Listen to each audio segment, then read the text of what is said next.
दोस्तों स्वागत करता हूं आपका अपने YouTube चैनल सरकारी योजना फॉर यू में। दोस्तों फिलहाल हम बात कर रहे हैं केंद्रीय कर्मचारियों की। तो केंद्रीय कर्मचारियों और पेंशनर्स के पैसे से जुड़ी सबसे बड़ी खबर आ गई है। महंगाई भत्ता के एरियर को लेकर लगातार डिमांड रखी गई है, लेकिन इस उम्मीद पर पानी फिर गया है। 1.5 साल के एरियर को लेकर सरकार ने साफ कर दिया है कि एरियर देने पर कोई विचार नहीं है। केंद्र सरकार ने कहा है कि 1.5 साल की अवधि के लिए किसी तरह का बकाया पेमेंट करने का विचार नहीं है। सूत्रों की माने तो जनवरी 2020 से 30 जून 2021 तक एरियर का भुगतान नहीं होगा। सरकार की तरफ से आए इस बयान से केंद्रीय कर्मचारियों को बड़ा झटका लगा है। दोस्तों आप यहाँ पर देख सकते हैं, यानी जनवरी 2020 से 30 जून 2021 तक कोई भी भुगतान नहीं किया जाएगा एरियर से संबंधित। वह सरकार से इस पर नेगोशिएट कर रहे हैं।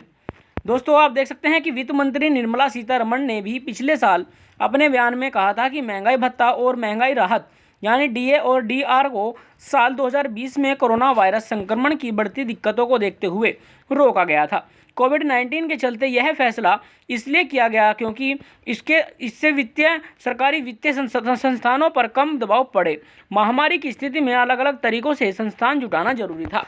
दोस्तों ये जो यानी डीए जो एरियर आपका डीए और डीआर रोका गया था, ये इस वजह से रोका गया था क्योंकि 2020 में कोविड-19 के चलते जो आर्थिक स्थिति बन गई थी, उसको देखते हुए यह जो पैसा था केंद्रीय कर्मचारियों का, यह रोक दिया गया था।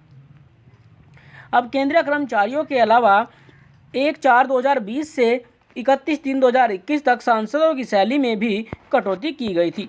दोस्तों निर्मला सीतारमण के मुताबिक केंद्रीय मंत्रियों की सैलरी, सांसदों की सैलरी अलाउंस और पेंशन अधिनियम 1954 की धारा 3 में निर्दिष्ट समान दर पर है। सांसदों की सैलरी में 30% की कमी की गई। मंत्रियों की सैलरी में भी 30% कटौती हुई। हालांकि केंद्रीय कर्मचारियों की सैलरी में किसी तरह की कटौती नहीं की गई, न ही डीए में कटौती हुई और पूरे साल उनकी सैलरी और डीए का भुगतान हुआ है। सिर्फ महामारी में हालात को देखते हुए महंगाई भत्ते में अतिरिक्त वृद्धि को 1/1/2020 से 30/6/2021 तक फ्रीज किया गया था। इससे 30 जून के बाद से हटा दिया गया। ऐसी स्थिति में फ्रिज डीए के एरियर पर कोई विचार नहीं किया जा रहा। दोस्तों यहाँ पर आप देख सकते हैं, यानी 1/1/2020 से और 30/6/2021 तक इसको फ्रीज कर दिया गया था, जो महंगाई भत्ता था इसका। ठीक है, क्योंकि कोविड के चलते जो फिलहाल हालात बन गए थे वह काफ़ी शंकाजनक थे। तो दोस्तों आप यहाँ पर देख सकते हैं, आगे बढ़ते हैं। देखिए केंद्र सरकार के कर्मचारियों के लिए 1 जुलाई 2021 से महंगाई राहत को बहाल कर दिया था और इसका भुगतान भी कर दिया गया। इसमें 3 किस्तों का भुगतान किया गया है। केंद्रीय कर्मचारियों और पेंशनर को जुलाई 2021 से 28% यानी 17% प्लस 11% महंगाई राहत दिया गया। इसके बाद अक्टूबर 2021 में 3% महंगाई भत्ता और बढ़ाया गया। मौजूदा वक्त में केंद्रीय कर्मचारियों को 31% की दर से डीए मिल रहा है।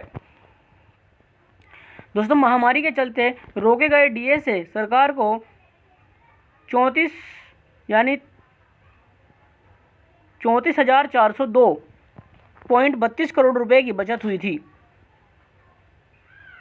इस दौरान महंगाई भत्ते की 3 किस्त रोकी गई थी। इसमें 1/1/2020, 1/7/2020 और 1/1/2021 शामिल है। महंगाई भत्ता फिलहाल 31% मिल रहा है। अब केंद्रीय कर्मचारियों की सैलरी में 3% का इजाफा होना है। जनवरी 2022 में डीए बढ़ना तय है, जिसका ऐलान मार्च में होली के आसपास हो सकता है। हाल ही में जारी AICPI के आंकड़ों से साफ हो गया है कि जनवरी 2021 में महंगाई भत्ता 3% बढ़ेगा। महंगाई भत्ता अभी 31% पर है, लेकिन 3% और जुड़ने से यह 34% तक पहुंच जाएगा। दोस्तों ये थी फिलहाल जानकारी आपके लिए। बाकी मैं आपको मिलता हूं आने वाली अगली वीडियो में एक नई अपडेट के साथ। तब तक के लिए जय हिंद, जय भारत। बन रही है हमारे साथ, देखते रहिए हमारा यूट्यूब चैनल सरकारी योजना फॉर यू। दोस्तों अगर कोई सवाल है आपका तो आप मुझे कमेंट बॉक्स में कमेंट्स कर सकते हैं।